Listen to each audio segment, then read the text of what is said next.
e deixá-la aberta. Vamos abrir nossas Bíblias e deixá-la aberta, porque nós vamos hoje entrar a todo vapor para estarmos estudando sobre família hoje. Gostaria de falar sobre casamento, divórcio e recasamento. Um tema importantíssimo,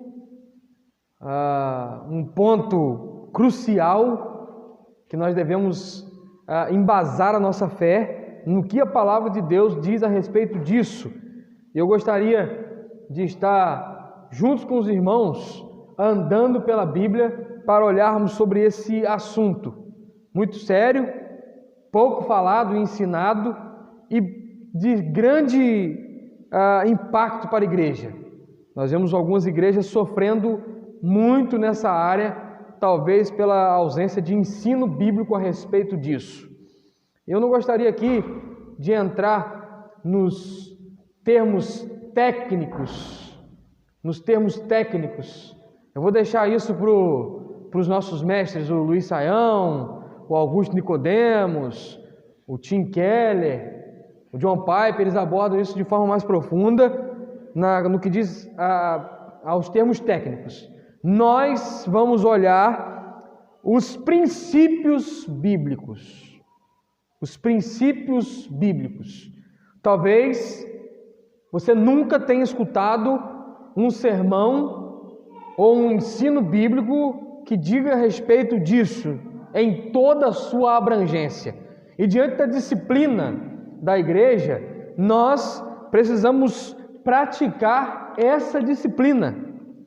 A disciplina instrutiva, ou formativa, ou educativa, para que nós venhamos aprender isso e sermos orientados e, à luz das Escrituras, caminharmos firmes, inabaláveis, convictos a respeito desse assunto. Vamos então dar início, e a primeira pergunta, para nós saltarmos alguns textos e absorvermos alguns princípios, é: o que a Bíblia diz sobre casamento, divórcio e recasamento?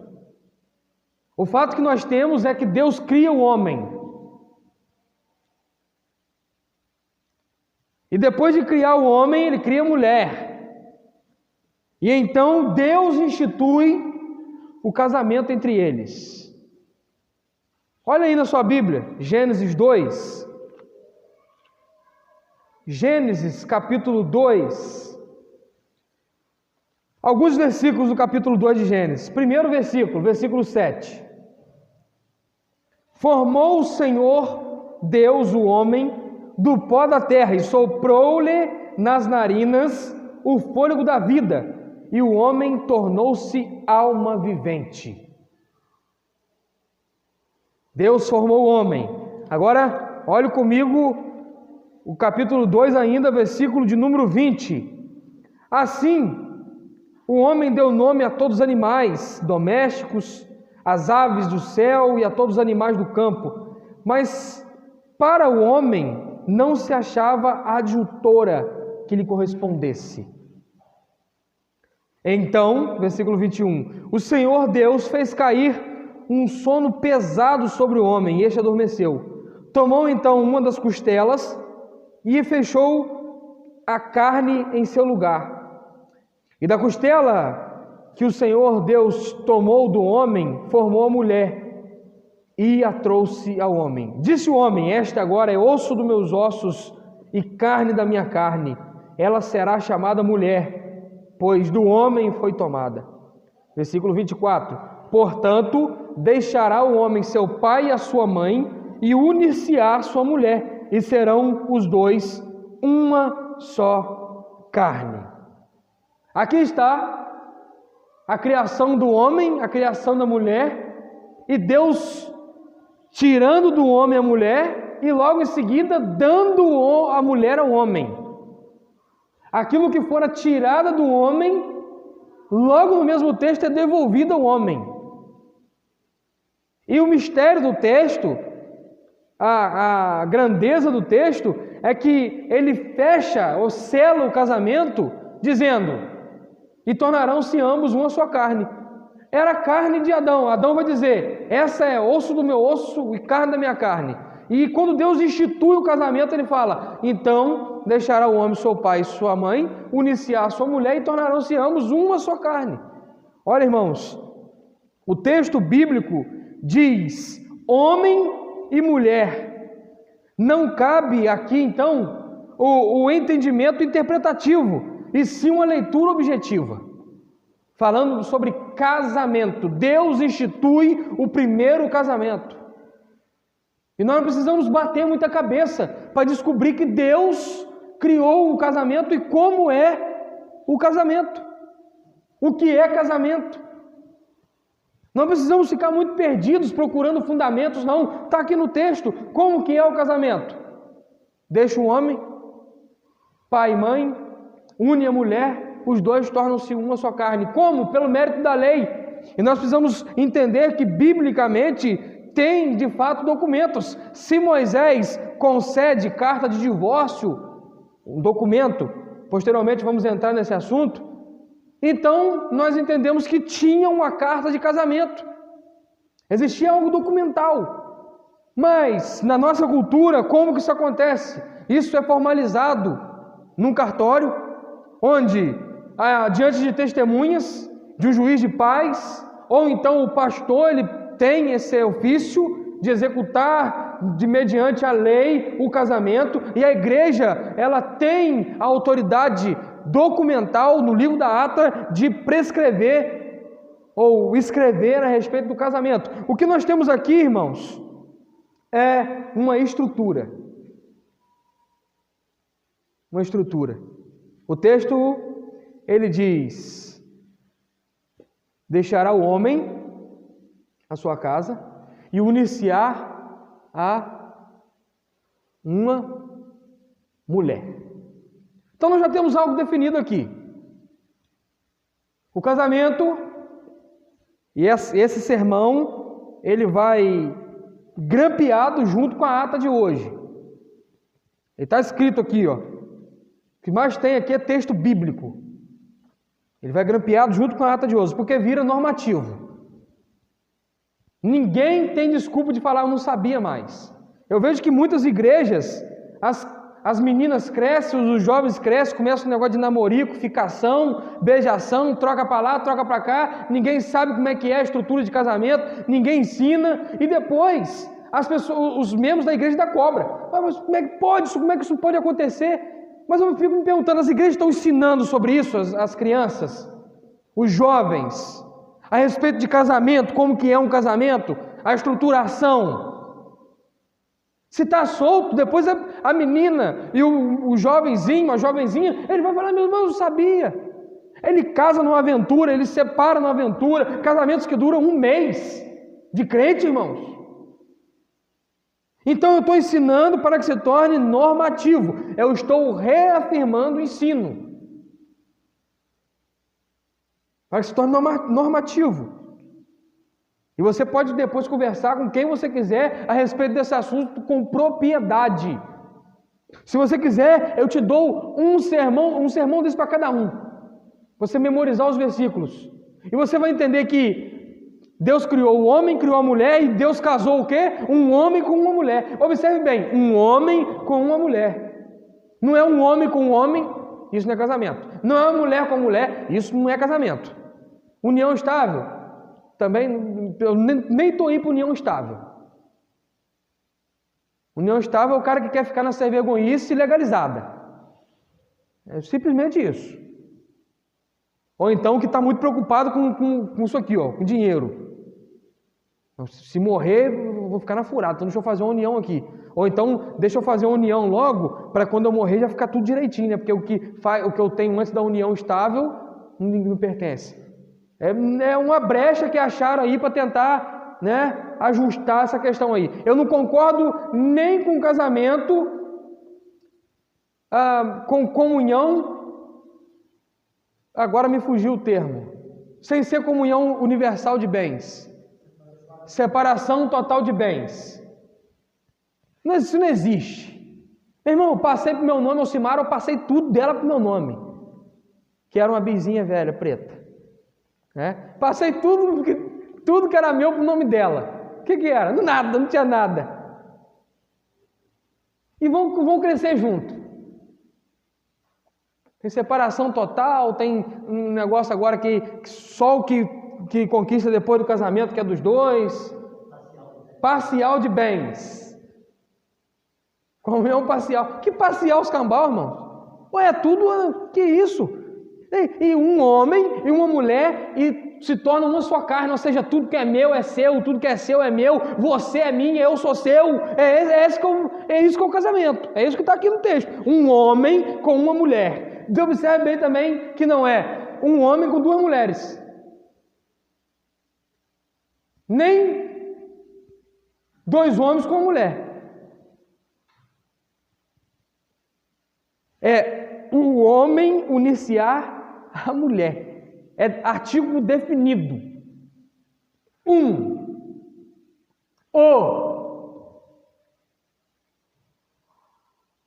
E aí algumas perguntas elas surgem diante dessas afirmações. Muitas perguntas. Deus cria, institui, realiza Ele mesmo o primeiro casamento e como modelo. Podemos afirmar diante desse texto que o casamento é entre um homem e uma mulher e um homem com uma mulher. E isso, irmãos, eu conversei já com os meus diáconos sobre isso uma vez, que ensinando a respeito aquele que almeja o episcopado, o irmão Jacinei está ali, lembra? Ele falou, pastor, eu não tinha essa visão do texto. Por isso que eu achava que o pastor ele pode ser divorciado. Ele não pode. E aí, o texto está dizendo, marido de uma só mulher. E não é de uma só mulher de cada vez, é marido de uma só mulher. Está falando marido de uma só mulher de cada vez? Não está falando. Então é marido de uma só mulher durante a sua vida. Deixa as perguntas irem surgindo aí mesmo. A intenção é provocar essas perguntas. E eu vou chegar e vou responder todas elas com o sermão.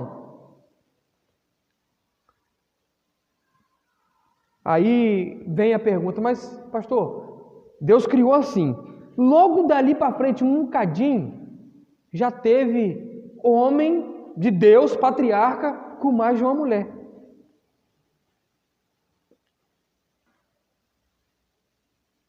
Abraão teve uma mulher só?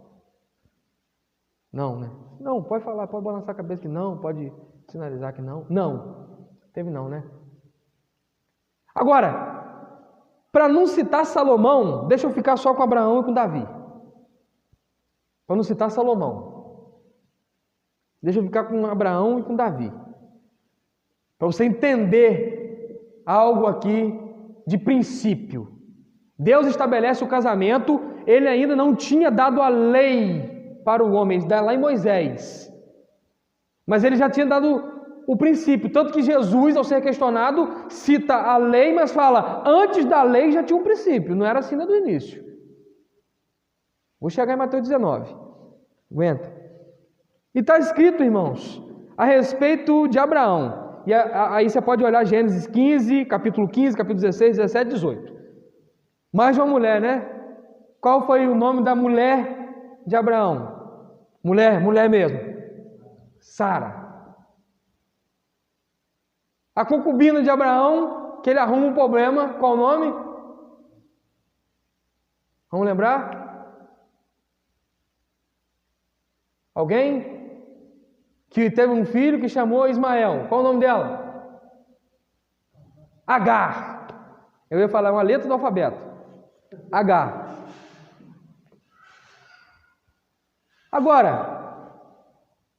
onde que tem comprovação para que Deus tenha se agradado disso? Alguém já viu?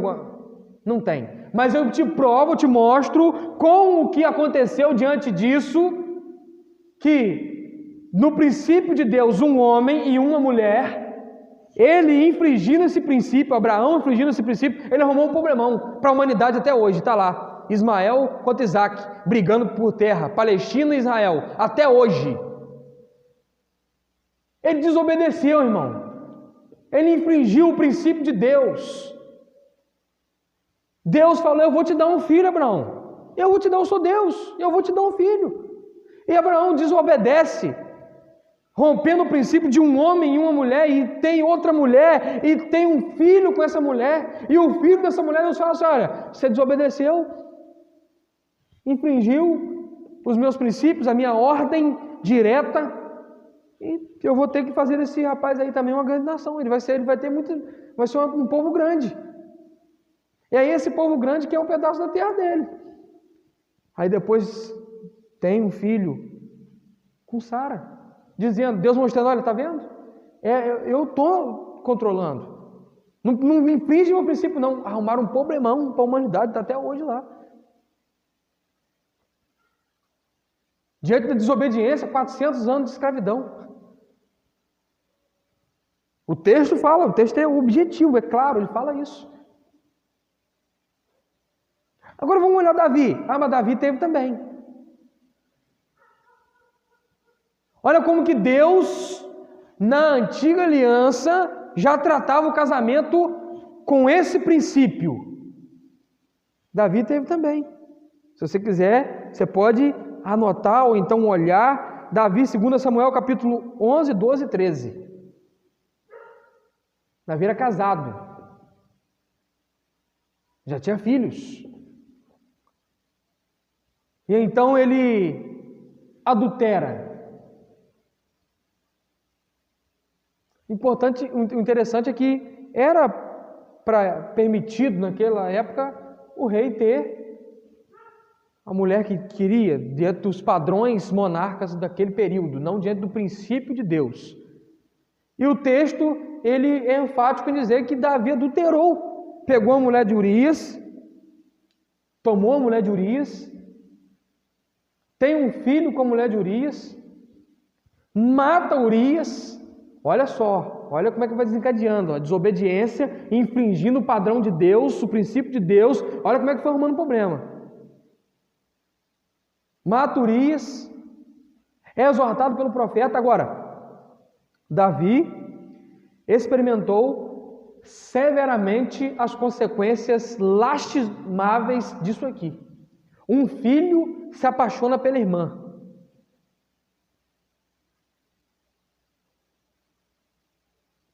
O outro vinga a irmã, mata o próprio irmão. Olha só a desgraça que romper o princípio de Deus traz. É para tremer mesmo, irmãos. Porque o pessoal está brincando com esse tema. Família, casamento. Não adianta. Tem as consequências, irmãos. Tem as consequências. É clara na Bíblia. Para dar o próximo passo, irmãos, eu gostaria de olhar um padrão de Deus que começa no Antigo Testamento e vem até na Nova Aliança. O jugo desigual, 2 Coríntios 6,14, vai falar: não vos coloqueis em jugo desigual. Para aqueles que estão aí almejando o namoro, só precisa ser mais bonitinho um cadinho. Mas, meu irmão, jugo desigual, fora, nem pensar. E outra coisa, tem jugo desigual até entre crente com crente. Se a pessoa não segue a sua teologia, não anda na doutrina da sua igreja, você vai arrumar problema. Vai começar a namorar, vai puxar para lá, o outro para cá. Não, hoje eu quero ir lá, naquela igreja. Não, esse princípio não. Não, esse negócio de doutrina da graça. Meu irmão, jugo desigual é um problema que está lá no Antigo Testamento. Deus instrui o povo, castiga o povo, disciplina o povo por causa disso. Quando o povo se arrepende, eu preguei aqui, penúltimo sermão, em Neemias, quando o povo se arrepende, uma das evidências do arrependimento, o povo se aparta dos estrangeiros, eles largam de mão o jugo desigual.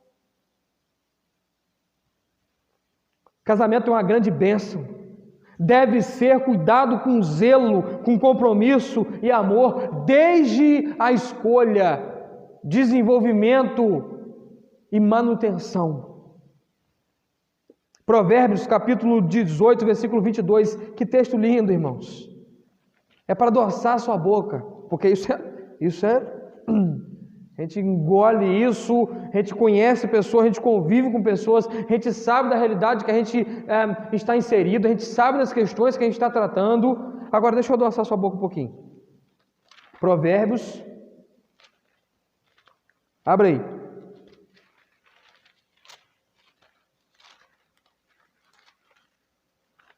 Está na agulha aí, João? Provérbios 18, 22. Barulhozinho bom de Bíblia, mexendo. Crente trabalhando. Provérbios 18, 22 diz assim: o que acha uma esposa, acha uma joia e recebe o favor do Senhor. Olha que bênção. Olha que preciosidade é achar uma esposa. É ter uma bênção. O que acha uma esposa, o bem, acha o bem e alcançou benevolência do Senhor. Outro texto, Provérbios 12, capítulo 12, versículo 4. A mulher virtuosa é a coroa do seu marido. A mulher virtuosa é a coroa do seu marido. Olha que coisa bonita.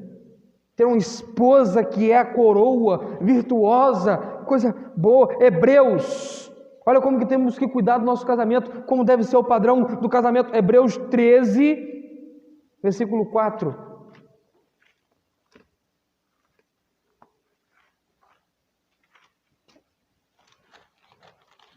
Hebreus 13, versículo 4. Digno de honra, entre todos seja o matrimônio, bem como o leito sem mácula, pois aos devassos e adúlteros Deus os julgará. Olha que coisa linda no texto, e no mesmo texto, o peso. Como que Deus trata aquele que inflige essa beleza, que é o casamento. Digno de honra entre todos seja o matrimônio, bem como o leito sem mácula. Digno de honra. Coisa boa você ver um casal bonito, fortalecido, um casal parceiro, que está um ajudando o outro, um tampa com o outro, um está sempre apoiando o outro, um está ladeando com o outro, em respeito, em amor, em zelo, em cuidado. Bom, bonito, honroso. Honroso. Efésios 5, irmãos.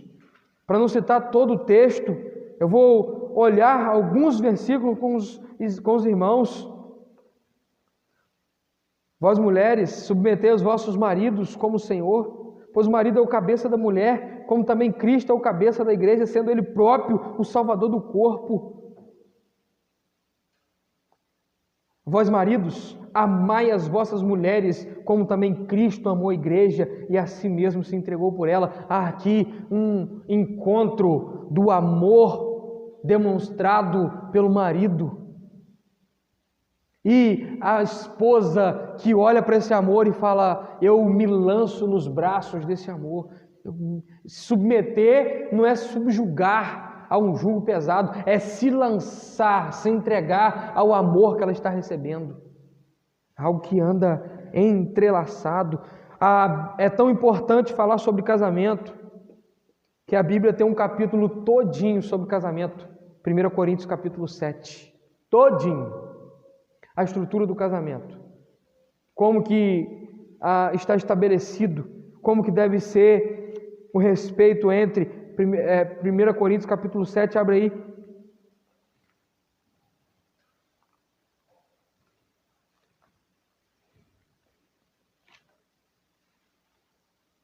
E aqui está um dos indicativos mais objetivos, claros, a respeito de casamento, no que diz respeito a cuidado de casamento, para evitar, para fugir, para se vacinar contra o divórcio, que é o próximo assunto que nós já estamos entrando. 1 Coríntios capítulo 7. Ora, quanto às coisas que me escrevestes, bom seria que o homem não tocasse em mulher, mas por causa da prostituição, cada um tem a sua própria mulher, e cada uma tem o seu próprio marido. Muito importante isso aqui. Cada um tem a sua própria mulher e cada uma tem o seu próprio marido. Mais uma vez, o padrão, o modelo, uma mulher para um homem.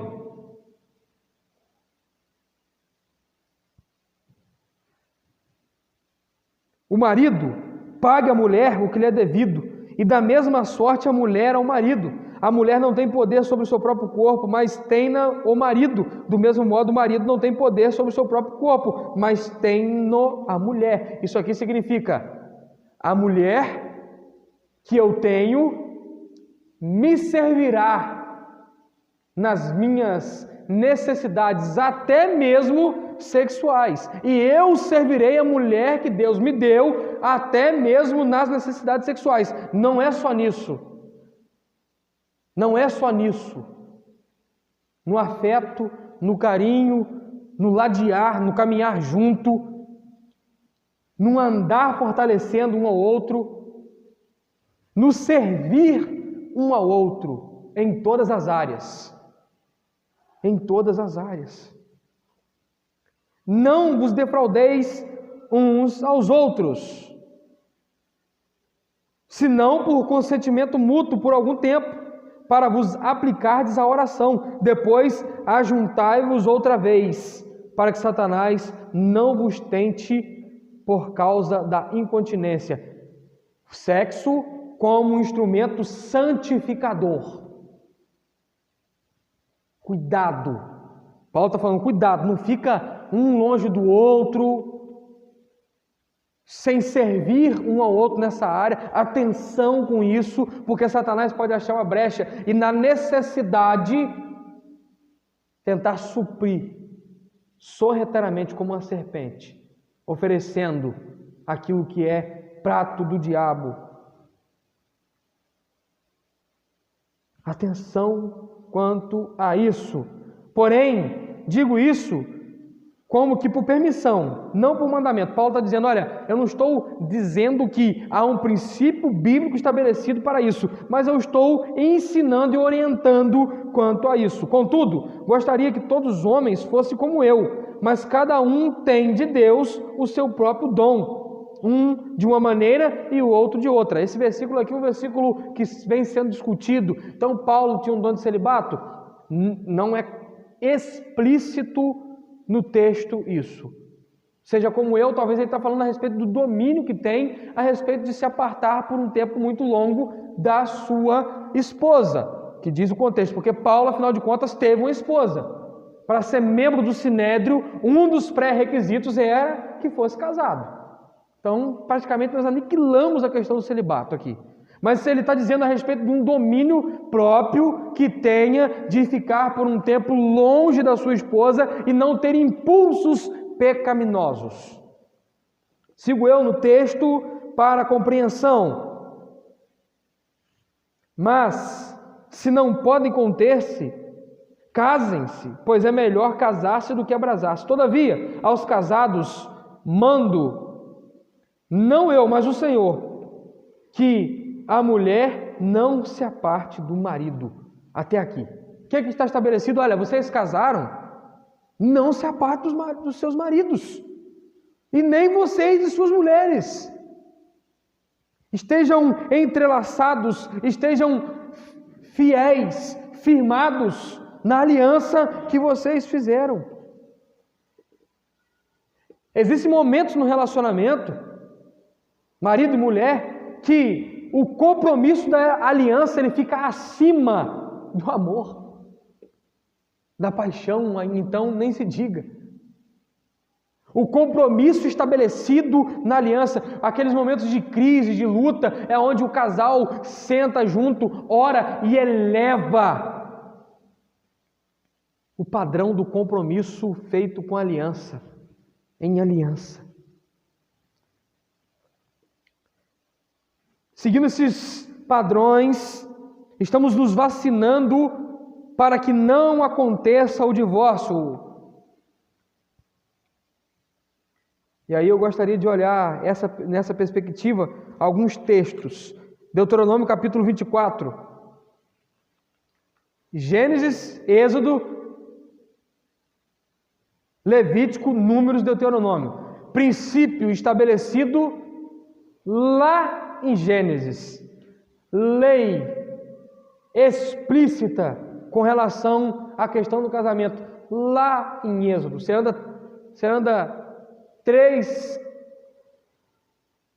livros para chegar na questão do divórcio. Quando que foi a instrução, a orientação? Abriu aí? Deuteronômio capítulo 24, versículo 1 a 4.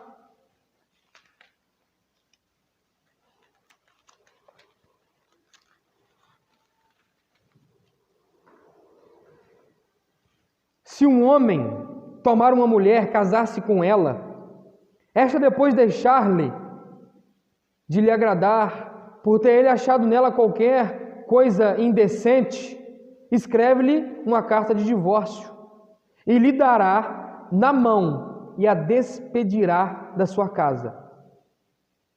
Se uma vez saída da sua casa, da casa dele, for e se casar com outro homem, este homem também se aborrecer, escrevendo-lhe uma carta de divórcio, lá der na mão e a despedir da sua casa, ou se este último homem, que a tomou para si por mulher, vier a morrer, então o seu primeiro marido, que a despedira, não poderá tornar tomá-la, para que seja sua mulher, porque ficou contaminada. Isto é abominação aos olhos do Senhor. Não farás pecar a terra que o Senhor Deus te dá por herança. Olha, aqui agora aparecendo na história da humanidade, da história do povo de Deus, podemos assim dizer, a questão do divórcio. A questão do divórcio. E aí, irmãos, nós ficamos com algumas perguntas. Então, é permitido. Na lei, está aqui. Está claro, Moisés permitiu. Jesus vai entrar no contexto da permissão, daqui a pouco nós vamos chegar lá. Êxodo capítulo 20, versículo 14, está dizendo: não adulterarás. Não adulterarás. Provérbios capítulo 6, versículo 32. Provérbios capítulo 6, versículo 32.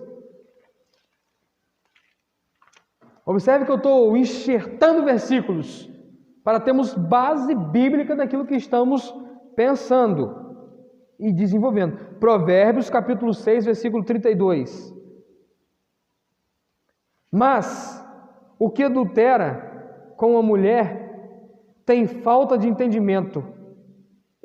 O que tal faz destrói a sua alma. Provérbios 6, 32. Volta, João, para a gente ler naquela versão ali. O que adultera com a mulher está fora de si. Tem versão mais pesada aí, eu tenho certeza disso. Talvez você está lendo uma versão aí que tem um termo que dá para esse que comete tal ato um termo mais pesado. Na sua versão está falando a mesma coisa, Tamires? Mesma coisa? Quem tem uma versão diferente? Pode falar, Leandro. Oi? Falta de entendimento. Outra versão? Irmão Jacinei, a sua versão é a versão mais antiga. Falta de entendimento, né? Igual aqui. Os irmãos aqui usam mais Almeida corrigida, né? Na sua está falando a mesma coisa, Vitão? Mesma coisa? Falta de entendimento. E algumas versões falam, ele é louco. Na King James, se eu não me engano, está falando, é um louco. Comete loucura. Aquele que adultério comete loucura. Só para os irmãos terem uma base de que o divórcio, ele vem no Antigo Testamento diante de uma infidelidade conjugal, de adultério, que não era aceito de maneira nenhuma e que, por conta do histórico que se tinha, e Jesus vai falar por causa da dureza do coração, Jesus interpreta e explica isso para a gente. A gente vai ler agora o próximo texto, deixa aberto em Mateus capítulo 19. Mas isso foi concedido. como uma permissão de penalidade. Ah, ufa, o divórcio. Não é ufa o divórcio, não. É puxa vida. É um ato de penalidade. Jesus interpreta e explica. Mateus 19, capítulo 19, versículo 3 até o 9.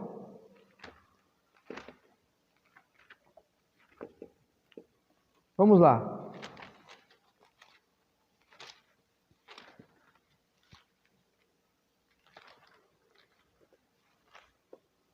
Estão comigo? Estão com sono? Dá para ir seguindo? Tá dando para fluir? Então preste atenção aqui. Então vieram a ele os fariseus para testá-lo e o perguntaram: é lícito ao homem repudiar a sua mulher por qualquer motivo? Olha a pergunta, já coloca qualquer motivo na pergunta. Tipo assim, então, apertou a pasta de dentro no meio, pode divorciar, né? Fez a comida com um pouquinho mais de sal, não gostei não, vai embora. Presta atenção, por qualquer motivo. E hoje em dia, os argumentos pró-divórcio são esses, tá? Por que você divorciou? Por que você divorciou? Porque eu não gostei do jeito que ela fazia minha comida. Você divorciou porque eu briguei, porque eu arrumava a pasta de dentro direitinho e... Para lá, né, irmãos? Para lá, né? Por qualquer motivo? Respondeu-lhes ele: não lestes que no princípio o Criador os fez macho e fêmea? E disse: portanto deixará o homem pai e mãe e unir-se-á sua mulher e serão ambos uma só carne? Opa! Eles citaram a lei. Jesus fala que existe um princípio que antecede a lei. E ele vai dizer, e agora ele vai interpretar a lei por este princípio. Eles estavam interpretando a lei pela vontade do homem,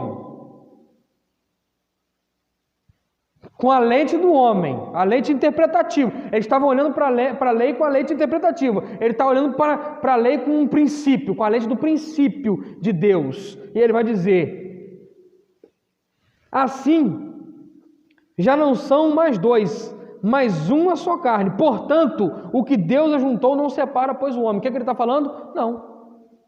Deus juntou, irmão. Eu tinha uma ilustração muito jóia para fazer aqui, mas no momento oportuno eu farei. Você pega um barro, usando nossa linguagem, vermelho e um barro branco, aquele mais claro, mistura ele, a massa, faz eles ambos um só, e depois tenta separar. Pega uma massinha, criança gosta de brincar com massinha, junta a massinha, embola ela, depois tenta separar as cores. Tem como? Tem como? Está falando que Deus uniu, já era, está ali, ó. Aí tem um monte de gente, um monte de cor aí. Não sabe nem a cor que tem mais. Está errado, irmão. Está na Bíblia. A Bíblia ensina, normativa. É a nossa regra de fé e prática. E ele vai dizer assim.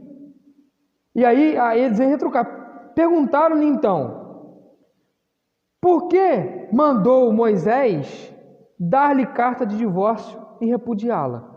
Então, por que mandou Moisés dar-lhe carta de divórcio e repudiá-la? Olha bem, o princípio está lá, e agora eles estão andando para a questão da lei. Não, mas tem lá na lei, né, Jesus? Tudo bem, tem o princípio. Então, Deus ele deixou solto e o homem teve que dar um jeito no casamento. Como é que é essa questão aí? E Jesus vai responder: Moisés, por causa da dureza do vosso coração, vos permitiu repudiar vossas mulheres, mas no princípio não foi assim. E ele está chamando a atenção para a origem do problema, não para a consequência ou para a causa final dele. A origem, a dureza do coração. É o pecado, por causa do pecado do homem, por causa do pecado, da falta de zelo, de cuidado, o coração vai se endurecendo. A falta de sentar e conversar, sentar à mesa, bater papo, botar as crianças para dormir, conversar um pouco, perguntar sobre as necessidades um do outro, dar o ombro, chorar junto, por causa da falta de afeto, por causa do pecado, vai se entranhando, o coração endurece, enrijece. E aí então, por causa disso, o que os homens estavam fazendo? Não posso separar não? Estava tendo muitas mulheres sendo agredidas fisicamente até a morte.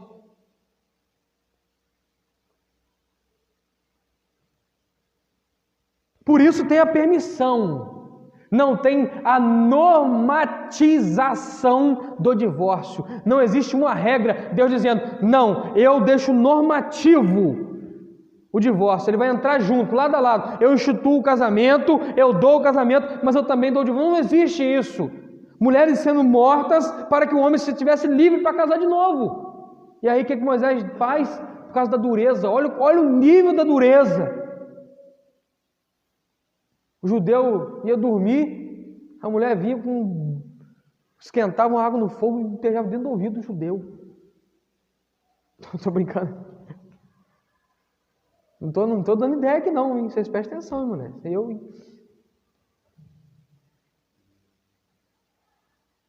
As mulheres fez o pão levado e não massou direito o pão na forminha, o cara vinha, mata. Dureza do coração, pecado. Por causa do pecado, Jesus está falando, vocês são pecadores, miseráveis, por isso tem que ter regra, lei. Paulo gosta de abordar isso, ele fala em Romanos sobre essa questão, dizendo sobre o motivo da lei. Mateus capítulo 5, versículo 31 e 32. Não é o mesmo texto em outro evangelho, não, no mesmo evangelho, o mesmo assunto, se repetindo. Mateus capítulo 5, versículo 31 e 32. Também foi dito, aquele que deixar a sua mulher, dê-lhe carta de divórcio. Eu, porém, vos digo, que qualquer que repudiar a sua mulher, a não ser por causa de infidelidade conjugal, faz com que ela cometa adultério. E aquele que se casar com a repudiada, comete adultério. Opa! Duas coisas aparecem aqui. Eu vou começar pela segunda. Se divorciou e casou de novo, os dois estão em adultério. Está aqui. E ela casar de novo, aquele que casar com a repudiada, comete adultério. Ela já é adúltera, porque cometeu adultério. Foi. E quem casou com ela, está tornando-se adúltero também. E a outra coisa, a não ser por infidelidade conjugal. Ok, aplica-se a concessão permissiva para o divórcio, não normativa. Há uma permissão para o divórcio diante de adultério. Os presbiterianos interpretam também o abandono como uma permissão para concessão de carta de divórcio. Tudo bem, ok? Está aqui, irmãos, nós não podemos negar o que a Bíblia diz. Está aqui na Bíblia. Sobretudo, irmãos, eu gostaria de destacar que Deus, Ele requer, diante de qualquer circunstância, que nós pratiquemos o quê? O perdão. Antes de definir, de chegar de conclusão aqui, essa conclusão tem que buscar o caminho do perdão.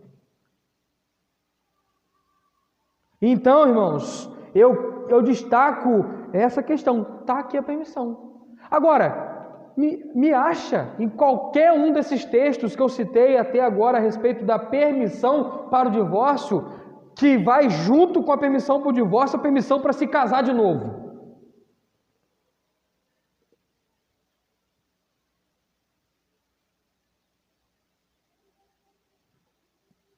Não tem, irmãos. Não tem, irmãos. Não tem de maneira nenhuma. Agora, ainda no capítulo 5, volte só um pouquinho, versículo 27 e 28. Ouvistes o que foi dito aos antigos: não cometerás adultério. Eu, porém, vos digo: qualquer que olhar para uma mulher com intenção impura, no seu coração já cometeu adultério com ela. Ele está elevando o padrão. Vocês estão achando que vocês estão cobrando direitinho? Então não. Vocês estão só cobrando numa atitude farisaica. Vocês não estão cuidando do coração, não. Ele elevou esse padrão, ele eleva, ele aumenta. Olhou para uma mulher com intenção impura. Tem uma coisa que eu acho ridícula. Quando passa uma mulher, estou aqui, o Vitão está lá do outro lado. Aí passa uma mulher aqui no nosso meio. Estou fazendo alguma coisa aqui, está fazendo lá e tal. Aí o cara fica bem assim, ó. A mulher está passando e está bem assim, ó. O que me mata agora é o finalzinho do que ele faz. Ele olha para você para ver se você viu o que ele viu.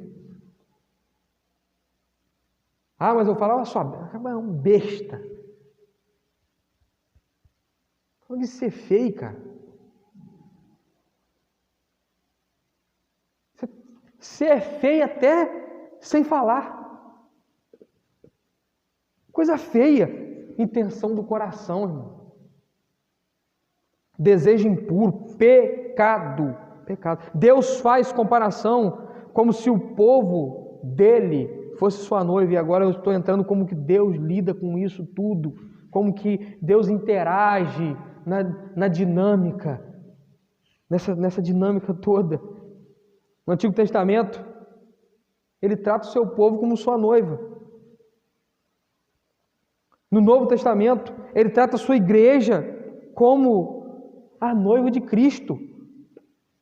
Efésios 5, versículo 25, como Cristo amou a igreja. Ou seja, está falando de casamento, ele coloca a igreja e Cristo como padrão. Apocalipse, capítulo 19, versículo 7, ele fala mais uma vez a respeito disso.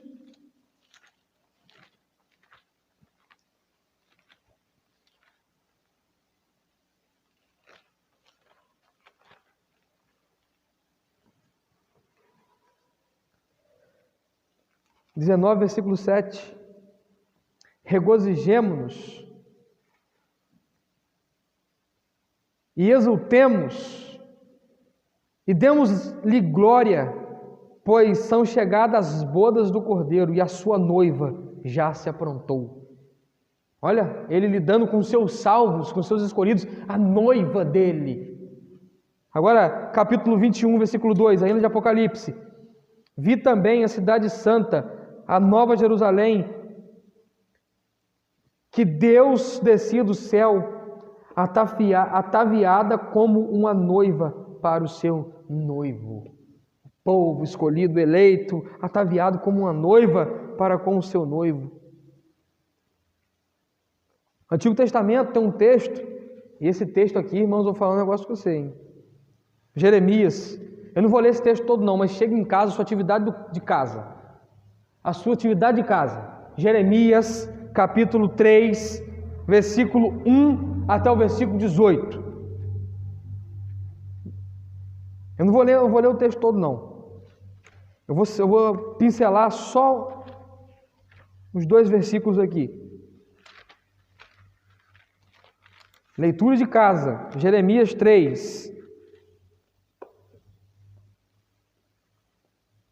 Se o homem despedir a sua mulher, versículo 1, e ela se ausentar dele e se ajuntar a outro homem, tornará ele mais para ela?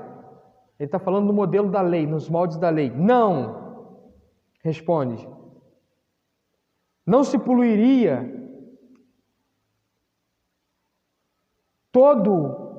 de todo aquela terra, mas tu maculastes com muitos amantes. Tornarias agora para mim, diz o Senhor. Olha, comparando o povo de Deus, o seu povo, no Antigo Testamento, que o traiu, adorou os ídolos à volta dele, foi viver no meio do povo, servir os ídolos dele, traiu Deus. Ele está falando, vocês me traíram. Ele está comparando, tá vendo como que uma mulher trai o seu marido, o marido trai a sua mulher, da mesma forma vocês me traíram. Agora vocês têm que ler todo o texto, até o versículo 18. O texto, Deus está lidando. Como que Deus lida com isso? E Ele lida oferecendo perdão e perdoando o seu povo. Afinal de contas, Deus deixou para lá, diante do adultério que o povo cometeu, Deus deixou o povo para lá, ou Deus buscou e atraiu o povo de volta para Ele e reconciliou um povo para Ele, para fazê-lo um povo consigo? Olha como que Deus lida com a situação. Eu estou chamando a atenção para que você entenda que o divórcio não é uma permissão para solucionar um problema, mas uma penalidade consecutiva. Ah, beleza, divorciou, acabou, resolvi. Não, uma penalidade. Por isso que diante dessa penalidade, a consequência, não vai casar mais. Biblicamente falando, irmãos. Agora, o homem de dura cerviz não aceita o ensino da palavra de Deus, mas também tem que saber que vai colher as consequências das suas decisões. Eu estou aqui para informá-los isso também.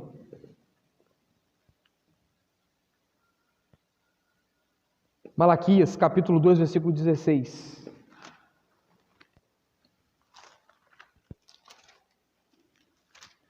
Se o povo não está com sono, é porque eu posso pregando, né? Malaquias, capítulo 2, versículo 6. Versículo 16. Eu detesto o divórcio, diz o Senhor, Deus de Israel.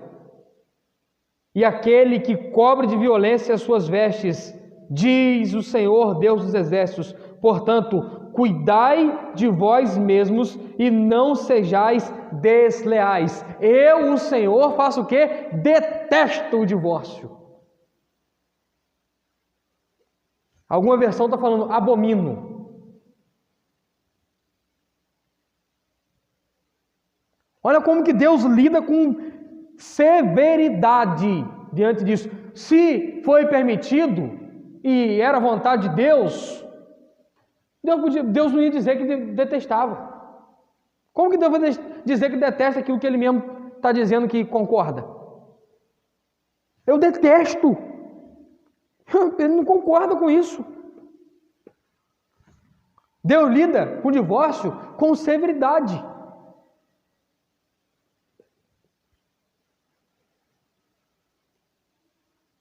Então, quando se pode recasar? Para a gente encerrar aqui. Quando se pode recasar? Só tem um jeito. Só tem um momento que se pode recasar. Alguém pode me responder? Com propriedade. Quando se pode recasar, então? Viuvez. 1 Coríntios capítulo 7, versículo 39.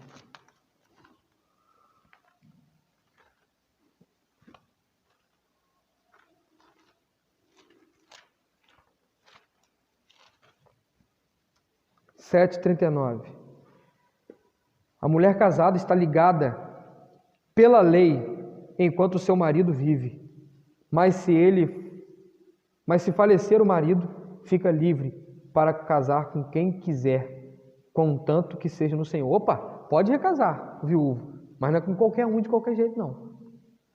Conquanto que esteja no Senhor.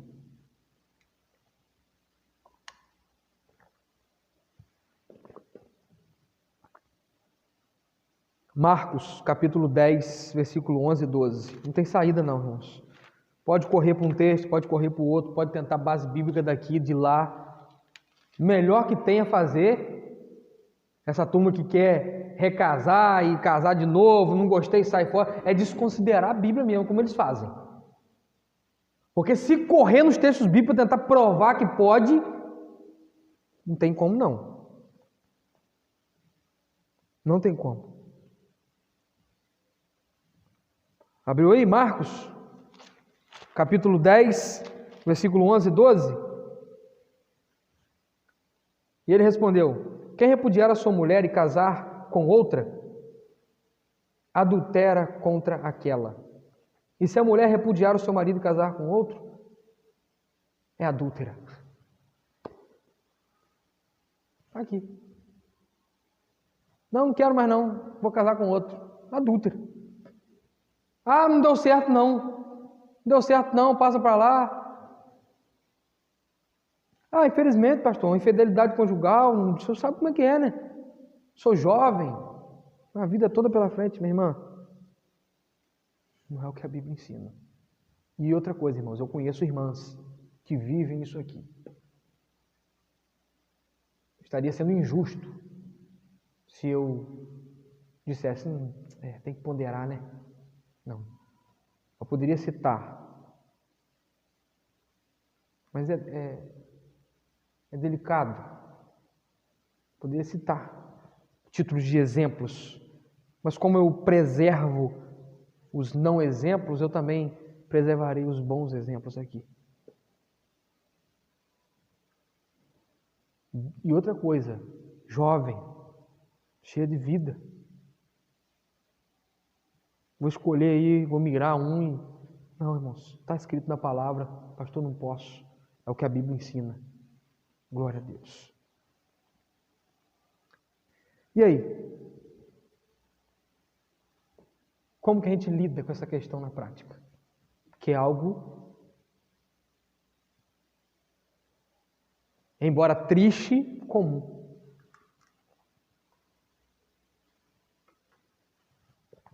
Graça. Graça. Graça para o pecador arrependido. Graça. João 8, para a gente fechar.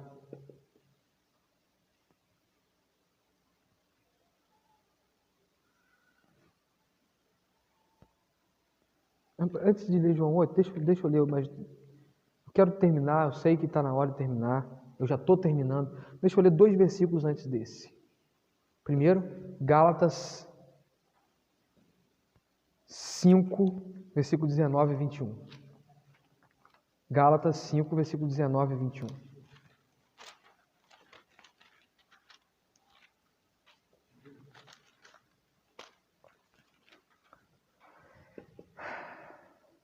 As obras da carne são conhecidas, as quais são prostituição, impureza, lascívia, idolatria, feitiçarias, inimizades, porfias, ciúmes, iras, pelejas, dissensões, facções, invejas, bebedices, orgias e coisas semelhantes a essas, acerca das quais vos declaro, como já antes vos preveni, que os que acometem tais coisas não herdarão o reino de Deus. Então você tem que lidar com o pecado. Graça para o pecador, mas lidando com o pecado. Tem que mostrar que é pecado, irmão. Não é simplesmente, não, vem cá, deixa eu cuidar. E a igreja tem que fazer isso. Deixa eu dizer isso aqui. A igreja tem que cuidar daqueles que foram machucados em algum momento nessa questão conjugal. Cuidar, ensinando. Mas agora, eu vou abster o ensino de mostrar a verdade? De maneira nenhuma. Eu vou mostrar a verdade. Está escrito aqui, irmão. Imoralidade. Imoralidade, prostituição, o mesmo verbo, eu falei que não ia entrar no termo, não vou mesmo, o mesmo verbo usado para a questão do adultério. Irmãos, tratar, cuidar do pecador não significa guardá-lo numa bolha no que diz respeito ao assunto e fala, ninguém toca nesse assunto. Não significa isso, irmão. Significa você mostrar para a verdade, conduzi-la em piedade, a reconhecer o seu pecado e a reconhecer que precisa de graça. Levítico 18, 20.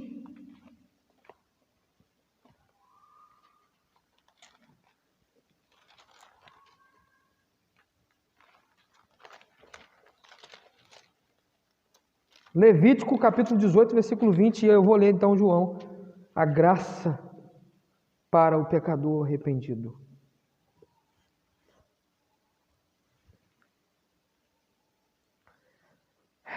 Não te deitarás com a mulher do teu próximo, para não te contaminares com ela. Está na Bíblia, está no ensinamento. Olha, pastor, mas você sabe como é que é, né? Irmão, sei não. Está na Bíblia para você não fazer. Eu sei que está na Bíblia para você não fazer.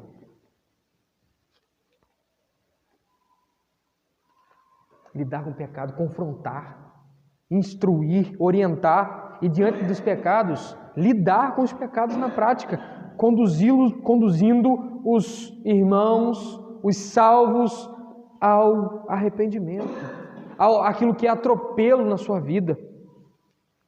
João, agora sim, capítulo 8, versículo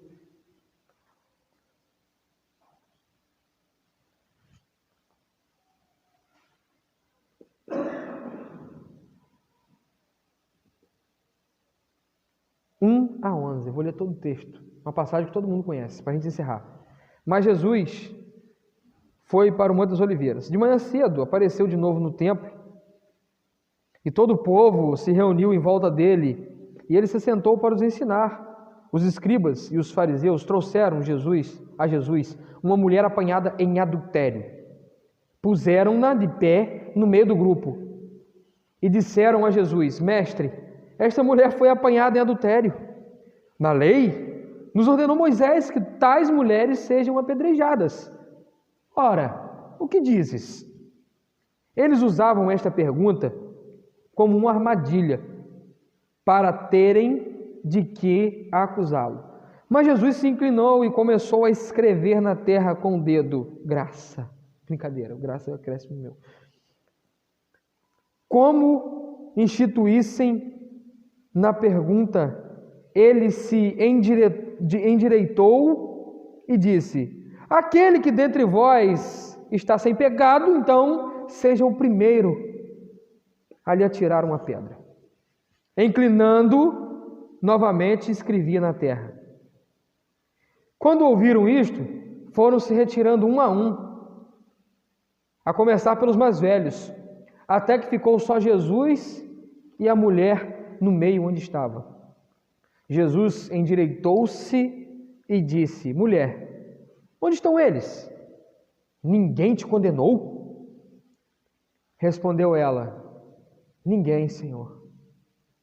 Disse Jesus: nem eu te condeno. Vai e não peques mais. Graça para o pecador. Assim que a igreja lida, graça para o pecador arrependido. Primeiro que os fariseus, eles fizeram uma pegadinha com Jesus. A lei dizia para os dois serem apedrejados. Foram pegar sem adultério. Levaram só a mulher. Vamos ver se Jesus está ligado na lei. Ele falou: não, pode apedrejar. Ele podia ter reivindicado a lei, mas ele reivindicou a graça. Que coisa linda, irmão. Jesus podia reivindicar a lei. Falou: não pode apedrejar não. Saiu do flagrante, quem estava com ela não está aqui, cadê? Não pode. Não. Ele reivindica a graça. Graça para o pecador arrependido. Graça que conduz ao arrependimento, lidando com a situação. Eles não lidaram com a situação com graça. Eles expuseram. Bota no meio da rodinha e todo mundo aponta o dedo. Jesus está ensinando. Não é assim não. Olhem uns para os outros e vejam a nossa natureza pecaminosa. E então vamos lidar com o problema. Isso que Jesus fez. Olhe cada um para si e vamos lidar com o problema. E o que temos aqui? graça para o pecador arrependido. Tem aceitação do que ela fez aqui no texto? Tem. Jesus falando assim, não, é assim mesmo. Não tem. Então a igreja pode dizer, não, é assim mesmo, pastor. Não tem problema. Deixa continuar no hall de membros. Vai empurrando. Daqui a pouco as coisas se ajustam. E aqui, irmãos, é uma consequência corretiva o desligamento, a exclusão. Mas é um exercício de graça o zelo, o cuidado, o acolhimento. Lembra aos Coríntios? Está em adultério, está fazendo coisa horrível, pune, a igreja então, sem graça nenhuma, exclui. E o grande erro da igreja de hoje é apenas excluir. Não expõe, não fala qual é o pecado. Apenas empurra para lá, exclui, tira do hall de membros. Está errado, irmão, não é assim que lida. Você não ensinou nada para a igreja. A não ser impiedade. Graça para o arrependido é lidar com o problema no todo, é saber tratar o pecador, é saber como conduzi-lo ao arrependimento, é saber que nós somos pecadores tratando de pecadores, ferro afiando ferro. Agora não dá para passar por cima do texto, não dá para passar por cima da verdade. O que é que está escrito? Jesus vai falar com ela, olha, vai e não peques mais, ou seja, você cometeu pecado, tá? Você tem que entender que você é pecadora, e aí está, a igreja não pode lidar com disciplina e aplicar disciplina tratando o pecado, mas sim tratando o pecador, porque nós pecamos porque somos pecadores, não somos pecadores porque pecamos. É a origem, é tratar o coração, é conduzir o arrependimento. Se eu trato o pecado, eu vou envergonhar. Se eu trato o pecador, eu conduzo e ofereço graça para arrependimento. Irmãos, nós devemos olhar para isso aqui com seriedade. Você está instruído, você torna-se indesculpável com relação a isso aqui.